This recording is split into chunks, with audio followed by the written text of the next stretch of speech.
আসসালামু আলাইকুম, কেমন আছো আপুরা ভাইয়ারা? আশা করি আল্লাহ পাকের রহমতে দূরে এবং কাছে যে যেখানে আছো সবাই ভালো আছো। আজকে তোমাদেরকে আমি দেখাবো পাট শাক রান্না করে। এখন তো পাটের সিজন, তোমরা জানতাছো। যখনই বাজার থেকে কিনবে বা ক্ষেত থেকে কিনবে অবশ্যই জিজ্ঞেস করে নিবে এই পাট শাকটা কি তিতো হবে কিনা। আমি এখন কেটে কুটে বেছে দেখো পুকুর ঘাটে চলে এসেছি। এখন ঘাটে ভালো করে ধুয়ে নেব। এটা হচ্ছে তালের খাইটটা।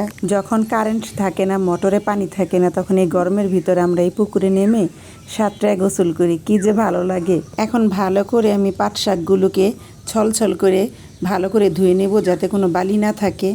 আর জানো তো পুকুরে ধুতে কি যে ভালো লাগে, থালা বাটি সব কিছু পুকুরে পরিষ্কার লাগে, ধুতে খুব ভালো লাগে। এখন তো সবাই মোটরে, বিল্ডিংয়ে, যার যার বাসায় মোটরে গোসল করে, কিন্তু গ্রামের এই একটা জিনিস সুন্দর, পুকুরে গোসল করতে পারি, খুব ভালো লাগে। আকাশে প্রচুর মেঘ জমেছে। এখন বাসায় চলে যাব, যে এখন পাট শাকটা রান্না করে নেব। দেখো কত সুন্দর কচু গাছ হয়ে আছে, এখানে প্রচুর কচুর লতি হয়, আমরা নিয়ে রান্না করে খাই। এখন বাসায় চলে এসেছি, এসে রান্নাটা বসিয়ে দিচ্ছি। এখন আমি 1 কাপ পরিমাণ পেঁয়াজ কুচি দিয়ে দিলাম।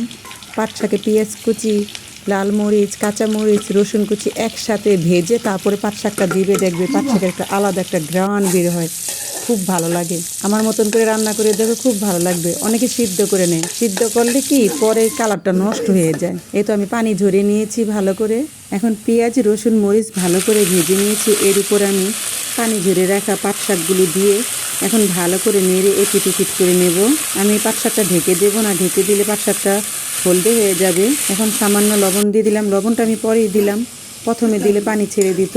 এখন এই পাট শাকটা খুব ঝরঝরা হবে। আর তোমরা এভাবে চামচের সাহায্যে এরকম করে ছুটিয়ে দেবে দলাটা, তাহলে দেখবে ঝরঝরা হবে।